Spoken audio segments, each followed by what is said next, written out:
Brian, I want to get the telecoms experience, because one would think that as the executive is discussing this, the one guy that you really have to sell this idea to is the risk guy, who's responsible for risk and is looking at competitive advantage and is thinking, are you sure you want to put our ideas out to everybody? Just give us the telecoms experience of open innovation and how that's found its feet in the market. I think telcos are examples of big industrial companies. What we do really well is we take things at scale, we industrialize them, and we roll them out at massive scale. But we realize that that does create a bit of an innovation challenge for us, that we aren't as agile as a lot of smaller companies are. So the right thing for us also is to find the right models to work with innovators, small businesses, to source ideas, to partner, because we can bring things that they don't have. We can bring market reach, we can bring scale, we can bring economic muscle. But we certainly acknowledge we don't have the monopoly of good ideas. Right. But I think we're getting better at it. For example, we released our funeral insurance product about a month ago. That was 4 months from concept to market. So big companies are realizing speed is important. Ordinarily, just give us context. If without open innovation, how long would that process have taken? A traditional telco product launch would be up to 2 years. So that's a significant cut down in time. It is. It's about how do we get through this faster? How do we work different angles? How do we get other ideas into the system? And how do we short circuit our own processes, frankly? That we don't have to dot every I and cross every T before we move forward. But the risk, you mentioned the question about risk. Yeah. I'd like to bring that back to the point you made earlier about, is this ever going to show on the balance sheet? The economists will tell us that in perfect competition, in long run equilibrium, you can't make an economic profit. So how do you disturb long run equilibrium? Innovation has to be a big part of that answer.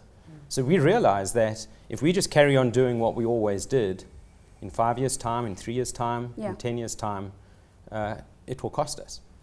Yeah, I mean, there's a big debate today. We are in the world of exponentials now. Yes. So everything is happening faster than it used to do. So speed of technology is not just doubling every second year. It's trebling, it's quadrupling, it's going to the 10x effect. So if you think about the traditional R&D processes that large corporations, industrial or any other field used to adopt in their own closed innovative systems, they just can't cope with the speed at which technology, especially now that we're talking about everything having been digitized or digitalized. And there's a concept that is defined now clearly around the speed at which, as soon as things are digitalized, begin to happen.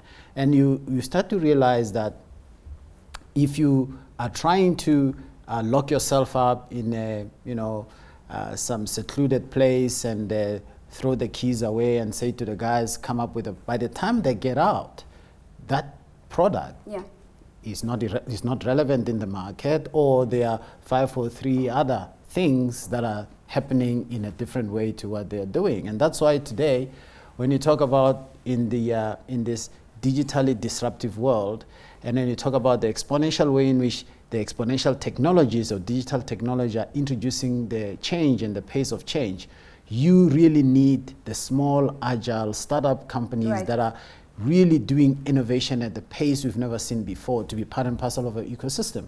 If you look what's happening in the financial services sector, we are working with what we call fintechs. Now, fintechs are small startups in the financial services sector that are addressing a very niche part of the entire value chain in the financial services sector. On their own, they can never take a product to market that makes a lot of sense, because it just addresses one aspect of it. And the risk you talked about is that big bank says, if I'm going to incorporate this guy's technology in my business, he goes under tomorrow, I'm exposed. So what you do now, you have this fintech ecosystem, which basically you take the small, up and coming, but highly innovative technologies, and you embed them into a much bigger ecosystem. And you have companies like Accenture who then warrant the performance of the technologies that are going to be integrated into the core of the banking platforms that are out there. So that's how you are beginning to sustain, that's how you're beginning to reduce the risk and make sure that the innovation that's out there from small startup companies actually finds resonance in terms of distribution in the big corporations. I want to come back to the issue of bridge makers, because in a lot of what you've spoken about, it certainly sounds like you need the glue to hold the ecosystem together. So I've seen a couple of hands. So let me take Valai, let me take Brian. And Rapeleng, I want to come to you with the issue of the people who need to drive open innovation, because it's not just a mindset shift, it's also a skills set that we need to look at. So let's start with you, Valai. Okay, 2 points. I think the two points that were made that were very interesting. Coming back to your question regarding the skill, the risk people. Actually, I think the risk people are the less worry I have, driving open innovation internally. The business managers, the current business managers, are the one that really needs to understand what open innovation is about and what you're trying to accomplish. And I'll give you a very, very typical scenario. So you have two staff, two members of your team as a manager who comes to you, and one is telling you, okay, give me 1 million today. I can run the project that will save you about 2 million in a year time. Right. Okay, so you have 1 million. It sounds good 2 years. financially, right? And another one comes to you and say, give me 1 million today, and I'm doing some disruptive things that could bring us 5 million in 3 years from now. Could. As a manager, what's your decision? The incentive structure that we have internally, currently as it is directing you towards one type of innovation. Absolutely. Which is not a disruptive innovation, it's just an improvement. How do we change that though? How do we change the incentive structures so they speak to a culture that enables open innovation? That's where I think the integration, the bridge that we're talking about becomes important. The manager who is making that decision needs to understand, need to have a very good understanding about the disruption that is happening outside. Understanding about the culture of that disruption, about the technology of that disruption, okay? And the platform that you create is what's gonna enable that manager to have that understanding. So at Barclays, we have the platform called RISE. So RISE is our global platform for innovation.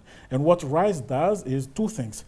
Within the ecosystem, creates the network, connect the different dots in the ecosystem, and that could be done through a physical platform or through a digital platform. But what's most important is once that ecosystem is glued, create the rail between the ecosystem and the bank. And for each of the initiatives that we have within RISE, there's a bank manager, a business manager who is sponsoring that initiative. Right. So you have a deep understanding about what is happening. And also creating a very strong incentive structure on both ends. On both ends, yeah. Brian, let me bring you in with your comment, and then Rapeleng, I'll come to you. Nozipho, you asked about skills. I think it is about skills. It's also about culture and mindset. That the not invented here is always an inhibitive innovation. But to the extent it's skills, I think it's not so much generating new skills in one individual. It's about putting the right skills in connection with each other. It's when you put a jazz musician together with a rock musician that you get creativity. Right. When you put a musician with a computer scientist, when you put a telecoms guy with a banker, or a telecoms guy with an educator, that's where you get creativity. But the barriers so open innovation Yeah. is about those partnerships and networks that you can put these different skills together to allow creativity and innovation to flourish.